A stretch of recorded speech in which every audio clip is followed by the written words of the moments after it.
All right. All right, that does it for football talk today because I want to get to the Brewers, who obviously, I'm not worried. I just want to lead with that. But 2 losses. Of course, the guy that thought they'd never lose again with 50 games left isn't worried. I'm not worried. But we got to talk about our guy Trevor McGill a little bit. Blown save last night as the Giants come from behind and win 4-3. At AmFam Field in the series finale between those two teams on Bob Uecker Day. Obviously, the celebration for Ueck was awesome. Sold-out crowd. Will, I know you were there. Looked like just an awesome event. It was beautiful. There were so many good little details, like how they brought out the Tonight Show desk for Bob Costas to sit in with the panel of people. What Christian Yelich said was very beautiful about using the Bob Uecker bat. I'll just share a little story that he told where he was using the bat with the Bob Uecker for Players Weekend. And he hit a home run in his first at bat. His second at bat was like a little hit off the end that went right over the third baseman's head for a double. And Yelich told the story that his equipment manager turned to him and was like, Bob would have said that little double was better than the home run. So I think it was very powerful and awesome, and it was just an overall good day. I wish they could have pulled out the win. I haven't had the opportunity to say this yet, but remember we ragged on Mark Atanasio for the Summer of Passion and Entertainment? Crushed it yesterday. He's delivered. Yeah, crushed the alumni yesterday, all that has been involved with the Brewers this year, not even specifically referring to the incredible season they've had and the product on the field, but they've done a really good job with the giveaways, with the special promotions. That passion and entertainment has come through in a big way. Big way. Totally agree. And yesterday was just another great example of that. Talking to a bunch of people that were there.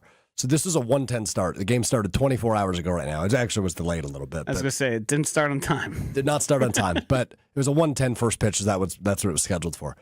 The stadium was packed by 12:15, right? Everybody was in their seats an hour early.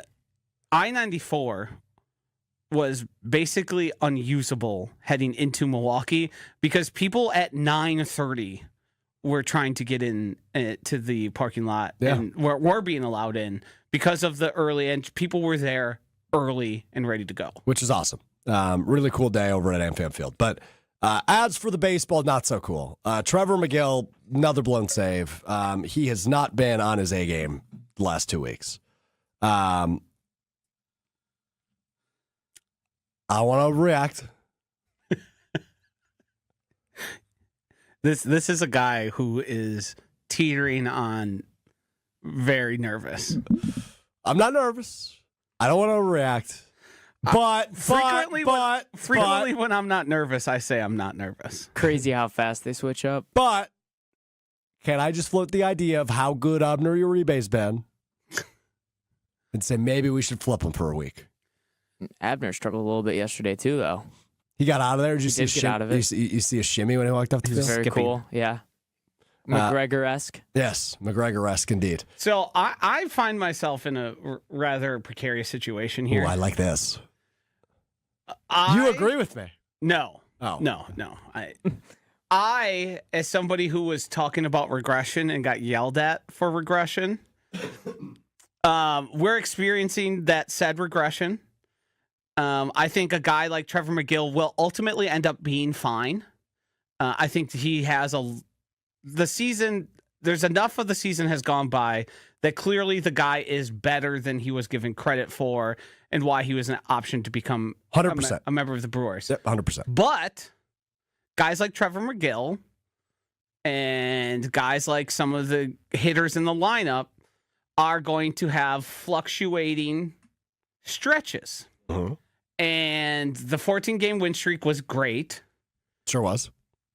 But what happens and how you go, I don't know, what was it, like 26-4 in a 30-game period, is all those guys are performing probably over their heads. What we're experiencing now is, I think, what was inevitable from watching just how good the Brewers were is some guys are going to have a couple bad weeks. Mm-hmm. You're going to see declines. You're going to see them rise back up probably at certain points. So I'm not terribly concerned. I think the bullpen is good enough that they can figure it out, even if McGill's not an option. But I don't think we're even near a point where we have to go, oh crap, we don't have a closer. No, and I think the point I'm actually making is they have two. At least two guys I would trust in that spot. Two guys aside from McGill? No, McGill being included. one. Him and Uribe, and like Shelby Miller is also a guy who's not a stranger to that spot, but he hasn't been great during his... Brother's been getting shelled. Yeah, has not been great in his tenure with Milwaukee, but it's another guy who obviously has experience in that spot. So Again, I don't want to say I'm nervous. I'm not nervous. They're still the best team in baseball, still the first team, and the only team with 80 wins on the season. This guy, first sign of adversity, is ready to fold. I'm not ready to fold. I just said, I am just pitching the idea that I trust Abner Uribe right now, as it stands right this second, more than Trevor McGill right now. That's just what I'm saying. A couple blown saves, and we're ready to reinvent the wheel. Well, like Dr. Denver Dan, who chimes on the ESPN Milwaukee YouTube, or Madison YouTube chat, excuse me. How stoned is he? Denver Dan, that's up to you to answer. Time to try Uribe in that spot. Give McGill a mental break. Even Pat Murphy will admit the Brewers' bullpen has already pitched more innings than in their career. Too bad Craig Yoho can't be trusted. That's the first Craig Yoho pop I've heard in a while. I mean, he was electric in spring training. Who was? That's true. Carolina on the ESPN Milwaukee YouTube chat. Saying you're not nervous means you are, Strouf. Yes. Yeah. No, I'm not nervous. Yeah. Not nervous. Then she says bullpen is overworked. I don't know if that's true. They haven't played a ton of believe they close games recently. Didn't use any high leverage guys on Saturday either. No. Since it was more of a blowout. No. They used Rodriguez, who they optioned to AAA shortly after the game. Yeah. Also, when you're winning as many games as the Brewers did for a stretch there, many of them by scoring football scores, your guys are probably going to lose a little bit, not be in those high leverage situations as much. You're going to have your ups and downs. Well, here's why I keep saying I'm not nervous. Because I still think the NL Central's done. Well, I'm not nervous. I think the NL Central's a done deal. You're not 5 games. I don't know. It's getting a little close. But they've got a good opportunity this week to pick that back up. Cubs' schedule's easy, though. I might as well throw that out there.